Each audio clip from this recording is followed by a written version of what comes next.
Jallallah ma fi qalbi ghairullah Nur Muhammad sallallahu la ilaha illallah.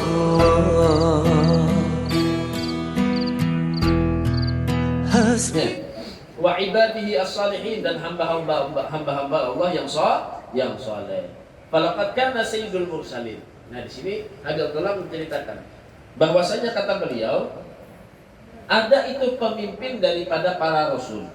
Siapa? Wa khairul khalqi ajma'in, dan sepaling baiknya makhluk Allah keseluruhan yaitu Nabi Muhammad sallallahu alaihi wasallam. Pemimpin para rasul Nabi Muhammad sallallahu alaihi wasallam yarbitu hajaran ala batnihi minal ju'. Rasulullah SAW itu mengikat batu di perutnya untuk menahan rasa laparnya. Rasulullah SAW. Bayangkan, kayak pemiskinnya. Nih, kayak miskinnya itu Rasulullah, pemimpin para rasul. Seandainya Rasulullah SAW minta sama Allah tentang kekayaan, bahkan gunung pun menawarkannya untuk menjadi emas, mudah bagi Rasul sallallahu alaihi wasallam untuk memperkayanya. Orang-orang Arab yang memusuhi Rasul sallallahu alaihi wasallam menjanjikan jabatan, pangkat dan harta semua akan diberikan kepada Rasul, yang penting menghentikan dakwah kepada Allah Subhanahu wa taala. Cuma Rasul sallallahu alaihi wasallam rela. Ya. Untuk apa? Bahkan di perutnya diikat dengan batu kelaparan. Adakah di sini? Membaikat kawan batu kelaparan lagi. Masya Allah, nyaman kan jadi umatnya Nabi ini. Ya, Nabi Bian dulu diikat batu di sini memperjuangkan supaya Bian ini selamat dunia akhirat untuk bisa mendapatkan nikmatul iman wa nikmatul Islam. Maka kita pun harus berani berjuang. Ya, jangan lantaran duit aja sholatnya ditinggalkan. Jangan masalah dunia aja nggak kenal lagi mana halal mana haram. Ya, jadi kita harus juga mengikuti jasa baginda Nabi Muhammad sallallahu alaihi wasallam. Ikat perut sama Rasul sallallahu alaihi wasallam dengan batu. Kenapa? Lapar. Lapar, kelaparan sekalinya Rasulullah sallallahu alaihi wasallam. Waqat yamur sahrani, kadang sampai 2 bulan. Au aktsar ma tuqatin baitihi, atau kadang lebih dari 2 bulan, ma tuqati baitihi nahan li ta'amin wala ghairihi. Tidak ada api di dapurnya Nabi Muhammad SAW untuk makan dan untuk yang lainnya. Nih, 2 bulan lebih kadang nggak ada yang bisa dimasak di dapurnya baginda Nabi Muhammad SAW. Punya anak Nabi, banyak anaknya Nabi. Punya istri, banyak istrinya Nabi. Masya Allah. Sampai 2 bulan lebih. Nih, ini laki sehari 2 hari aja kada menjulung duit. Abut. Innama yakunu ala tamri wal ma'. Apa yang dimakan Rasulullah SAW, yang dimakan sama Rasulullah, tamar, korma, wal ma', air. Sudah, minum air sama makan korma. Masya Allah. Kita makan banyak-banyak, macam-macam sudah dimakan. Ayamnya, kambingnya, itiknya, intalunya, macam-macam dimakan. Nasinya, nasi ini, nasi itu, nasi kuning, nasi goreng. Makan terus. Untung makan nasi lewat pentol pulang, lewat SS pulang, ada puas Indomaret, Alfamart pulang, belanja online pulang, habis. Jadi ini ya, bentuk kita diuji oleh Allah Subhanahu wa taala. Sebenarnya kalau kita diuji sama Allah, maka kita itu harus pandai bersyukur. Alhamdulillah masih kayak ini. Nah, Rasulullah pakai apa? Nah, itu kayak itu. Ya, Rasulullah pakai apa? Bandak batu diparut sidin. Subhanallah. Wa nazala bihi dhaifun. Ada suatu ketika datang tamu kepada baginda Nabi Muhammad. Orang nambah tamu ke rumah sidin, datang ke rumah Nabi Muhammad. Fa arsala ila abiyatihi tisai. Kemudian beliau menyuruh kepada yang lain untuk mencarikan daripada rumah-rumahnya tadi itu makanan. Bini Nabi 9, disuruh sama Nabi yang lain, coba pang cek di rumah kunang 9 itu ada makanan bawa ke sini. Ya. Hati kita bab ini 4 misalkan ya lah.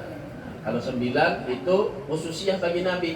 Kalau yang boleh bagi umat Nabi sampai 4, lebih haram, tidak boleh. Secara hukumnya, ya. Disuruh nyari ke rumah istri-istrinya, ada nggak buat menjamu tamu ini nah makanan, ya.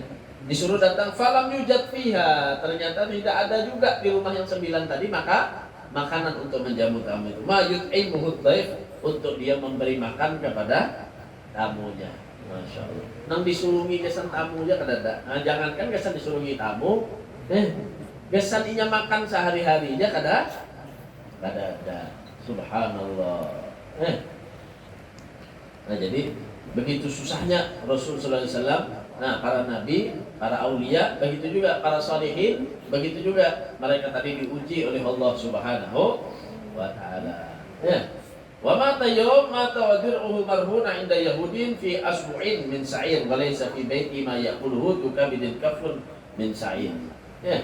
Ketika meninggal pun Rasulullah SAW, nah itu memiliki sandaan itu Rasulullah SAW daripada baju perang besi, baju besi untuk perangnya kepada orang Yahudi. Sampai meninggal ada lagi Rasulullah SAW, ya, memiliki apa? Badan kita sandaan, di atas sandal lagi baju Rasulullah SAW untuk membeli gandum, masya Allah. Yang lain banyak-banyaman hidupnya bagaimana Rasulullah SAW, bahkan untuk mencari gandum buat makan gandum aja susah itu bagi Nabi kita Muhammad Sallallahu Alaihi Wasallam. Jadi perlu bagi kita itu menyadari diri kita ini. Nah, ya orang Islam itu harus pandai dia mensyukuri segala nikmat yang diberikan oleh Allah Subhanahu wa taala. Nah, di sini ulama mengatakan yakunu syukur bil qalbi wal lisan wal arkan. Cara kita bersyukur itu kayak apa? Kita masih diberikan nikmat oleh Allah. Ya, kalau aja lagi bernafas. Bayarlah Bu bernafas, Bu. Bernafas biasa bayar kada? Amun sudah tak ke rumah sakit gue berapa tabungnya? Gasan apa tabung tuh, Bu? Gasan bernafas. Yan bayar kada? Syukuri nikmat kawan nih keluar masuk nih lagi nah. Mata lagi kawal lagi melihat. Ya walaupun bila kabur-kabur sudah cuma masih kawa aja lagi melihat. Ya, kawa tegang aja lagi di muka TV. Nah, diberikan nikmat masih oleh Allah Subhanahu wa taala. Ya. Jadi jar ulama cara mensyukuri nikmat itu yang diberikan oleh Allah. Yang banyaknya tadi kayak apa? Yakunu syukru bil qalbi. Syukur itu ada dengan hati. Wal lisani ada dengan lisan. Wal arkani ada dengan anggota. Nah, 3 nih ketika kita bersyukur kepada Allah. Pertama, fasyukrul qalbi, bersyukur lawan hati, wa huwal ilmu wal i'tirafu anna jami'an ni'am min fadlillah taala. Kita mengetahui bahwasanya segala nikmat itu yang memberikan adalah Allah. Dalam hati kita tanamkan nikmat ini, nasabarataan ini datangnya dari Allah. Itu cara kita mensyukuri nikmat Allah dengan hati kita. Wa ma bikum min ni'matin fa minallah. Apa yang datang daripada kalian daripada nikmat itu dari Allah. Nih. Wa qala ta'ala wa in ta'uddu ni'matallah la tusuha. Dan jika engkau ingin menghitung nikmat yang Allah berikan, la tuhsuha. Tidak akan bisa menghitung berapa banyak yang Allah berikan daripada nikmat tersebut. Ya, mau menghitung nikmat yang Allah beri ini, ada kau hitung. Jadi ulama seandainya air lautan dikumpulkan, dijadikan tinta untuk mencatat daripada nikmat-nikmat Allah, maka tidak akan mungkin untuk bisa mencatatnya. Ya. Ya. Kemudian apalagi wasyukurul lisan. Kedua, bersyukur lawan lisan. Al-ikthar minat tanah ala Allah jalla wa ala wa tahaddus bi ni'amihi. Ya. Yaitu apa? Banyak mengucapkan alhamdulillah dan tahaddus bin ni'mah. Ya. Mengucapkan dengan nikmat. Itu disuruh gue, bukan sombong. Ini bukan sombong, tahaddus bin ni'mah. Ya. Boleh kita membicarakan tentang nikmat. Kita diberi Allah Ta'ala anak 2, 3. Ada orang yang kadang diberikan anak oleh Allah. Tahadus bin nikmah itu, alhamdulillah baisian anak nah ini. Anak kita pulang jadi orang baik, kisahkan alhamdulillah baisi anak jadi ustaz, baisi anak jadi ulama, baisi alhamdulillah. Itu tahadus bin nikmah namanya, bukan sombong. Jadi nikmat yang diberikan Allah, amma bi ni'mati rabbika fahaddis. Ya, disuruh oleh Allah Subhanahu wa taala mengomongkan apa nikmat yang diberi Allah, omongkan sebagai rasa syukur kepada Allah Subhanahu wa taala. Jadi kehimungan kita nih bulan diberi orang, nang kada bisa diberi orang deh. Nih. Ada nang memberi kita hadiah apakah? Nih. Pasti kita kuliah terus orang tuh. Si itu baik benar biar dia tahu lah. Wah, luar biasa si itu. Yalah kita kuliah terus kok. Allah Ta'ala mau memberi kita nikmat hari-hari, Bu. Maghrib, karena maghrib pulang, makan aja, minum aja, kuring aja. Hari-hari diberikan Allah Ta'ala nikmat. Maka yang paling pas yang benar-benar kita puji itu adalah Allah Subhanahu. Dengan cara apa? Dengan lisan kita banyak bersyukur, mengucapkan alhamdulillah. Nah, jadi dia akan sambil berjalan tuh alhamdulillah. Karena disangka orang kegilaan, mengucap alhamdulillah tuh. Ya. Alhamdulillah. Jadi apa aja alhamdulillah. Ya. Wa fil hadis, di dalam hadis, ma an'ama Allah ala 'abdin ni'matan faqala alhamdulillah illa waqad adda syakarahu. Ya. Siapa orang yang diberikan nikmat oleh Allah kepada seorang hamba nikmat, maka kemudian dia mengucapkan alhamdulillah illa waqad adda syakarahu. Nah, maka dia sudah menunaikan daripada syukurnya kepada Allah Subhanahu wa taala. Jadi bila diberikan nikmat oleh Allah, ucapkan alhamdulillah. Wa syukurul arkan juga tadi. Yang ketiga, mensyukuri dengan anggota tubuh. Ya, dengan cara anggota tubuh. Kayak bersyukurnya dengan anggota tubuh, sarfuha fil amal li taatillah. Ya. Mengarahkannya atau mengerjakannya kepada amal untuk taat kepada Allah. Gawi taat, sembahyang itu tanda bersyukur. Karena cukup 5 waktu zuhur, asar, maghrib, isya, subuh, ditambahi lawan yang sunnah.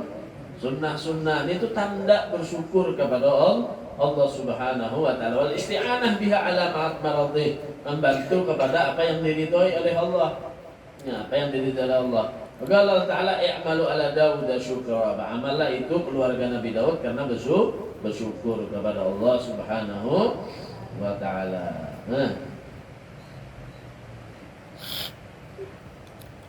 Nah, bahkan dikatakan sebagian ulama tuh ada nang pas keluar kamar mandi, amaliyahnya orang-orang solehin itu keluar kamar mandi sujud syukur. Tiba keluar kamar mandi, berwudu, sujud syukur. Untuk apa? Syukuran lillahi ta'ala haitsu sahhala lahu ta'am wa dakhalahu wa kharajahu. Mensyukuri nikmat nang kawa makan, kawa mengeluarkan yang diberi oleh Allah Subhanahu wa taala. Makanya ketika keluar kamar mandi itu apa? Kita disuruh membaca doa. Apa doanya? Alhamdulillahilladzi adhaba annil adza wa afani. Ya Allah telah menghilangkan daripada kita penyakit, wa afani, dan memberikan kesehatan dan keafiatan kepada kita. Nah, ini jadi penyakit yang kita masukkan ini penyakit. Walaupun makanan yang halal masuk ke perut kita itu penyakit. Penyakitnya kalau tidak bisa dikeluarkan. Allah Subhanahu wa taala mengizinkan kita untuk mengeluarkan. Rumah sakit tuh banyak yang pakai selang.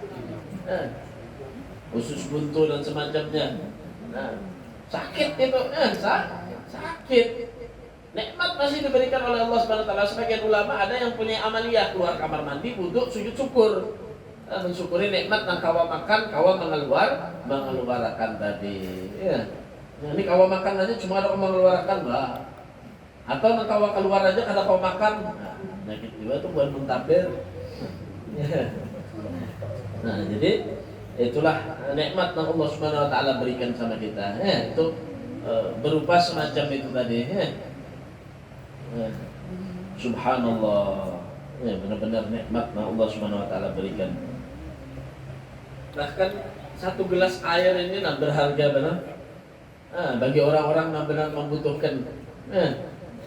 Ada seorang raja dulu diceritakannya. Seorang raja ini kufur nikmat. Kufur nikmat. Artinya merasa bangga dengan punya kerajaan dan kekayaannya. Maka dia tidak tahu lagi bersyukuri nikmat Allah dengan hatinya, dengan lisannya. Begitu juga dengan amaliyahnya, enggak perlu dia. Kenapa? Karena dia paling kaya sudah. Ini kufur nikmat. Kemudian suatu ketika raja itu bertemu dengan orang yang saleh. Bertemu dengan orang yang saleh. Bagaimana orang yang saleh ini? Kalamu hikmah. Orang yang saleh itu, Bu, apa yang keluar daripada mulutnya adalah hikmah. Yang keluar dari mulutnya adalah hikmah. Ujar orang yang saleh tadi, wahai raja, dia kan punya kerajaan nih besar, punya harta yang banyak. Nah, seandainya pian tidak diberikan izin oleh Allah Subhanahu wa taala untuk dapat makanan, mulut pian nih tidak diizinkan Allah untuk bisa membuka makan. Bagaimana wahai raja? Nah, ujar orang saleh ini tadi. Nang lain kau makan. Inya kada kau makan, seikungan raja ini kada kau makan sama sekali. Ujar orang saleh. Bagaimana wahai raja? Ujar raja. Dan ujar orang saleh, ada satu orang tabib nih yang bisa menyembuhkan pian. Ujar tabib, ujar dokter tadi, ada syaratnya raja, ulun bisa menyembuhkan pian, supaya pian bisa makan normal seperti orang yang lainnya. Ini kan pian kada bisa makan nih, nggak bisa minum, nggak bisa minum. Nah, supaya kau minum, supaya kau makan, ada syaratnya. Ulun bisa membuat pian sembuh, cuma harus ditukar dengan setengah kerajaan pian. Kayak apa? Ujar raja, siap. Daripada kada kau makan, kada kau minum, ditukar setengah kerajaannya. Kemudian lagi ujar tabib tadi, ujar orang solehin tadi. Nah, kemudian raja sudah bisa minum, sudah bisa makan pian. Kemudian pian diuji lagi sama Allah. Tidak bisa mengeluarkan makanan, tidak bisa mengeluarkan minuman tadi. Kemudian ada tabib lagi yang datang, wahai raja, ulun bisa membantu pian, menyembuhkan pian, bisa mengeluarkan makanan, bisa mengeluarkan minuman pian. Ujar tabib nang sikung pula. Cuma ada syaratnya, raja. Apa? Setengah kerajaan pian tuh pulang, bayarannya. Ya raja, ayo sudah mau itu. Jadi setengah kerajaan untuk bisa makan, setengah kerajaannya supaya bisa mengeluarkan makan. Habis raja miskin, fakir di hadapan Allah Subhanahu wa taala hanya dengan sebab makanan yang bisa masuk dan bisa keluar. Itu bujur. Bayang orang kalau kau makan atau kalau kau minum di rumah sakit berapa aja duitnya habis. Enggak ada. Raja aja mau dibayar separuh untuk bisa makan dan bisa mengeluarkan bayar separuh, habis kerajaannya. Artinya nikmat yang diberi Allah Subhanahu wa taala itu sangat besar kepada kita. Makanya dari Allah Subhanahu wa taala, wa in ta'uddu ni'matallah la tuhsuha. Seandainya engkau ingin menghitung nikmat yang Allah berikan, la tuhsuha, tidak ada batasannya. Enggak ada batasannya nikmat yang diberikan Allah Subhanahu wa taala, sangat besar kepada kita. Maka dari itu pandai-pandailah kita mensyukuri nikmat. Kita lihat para nabi, kita lihat para orang soleh yang mereka itu diuji dengan kemiskinan oleh Allah. Kalau kita memang mendapatkan kekurangan hidup, artinya kekurangan dalam kehidupan kita, kefakiran, kemiskinan, maka mereka sudah sama dengan kita, tinggal kita menyesuaikan diri kita untuk mengikuti jalannya mereka sehingga kita mendapatkan ridha dari Allah Subhanahu wa taala. Mudah-mudahan Allah Subhanahu wa taala gampangkan segala urusan kita. Hasbi Rabbi Jallallah ma fi qalbi ghairullah Nur Muhammad sallallahu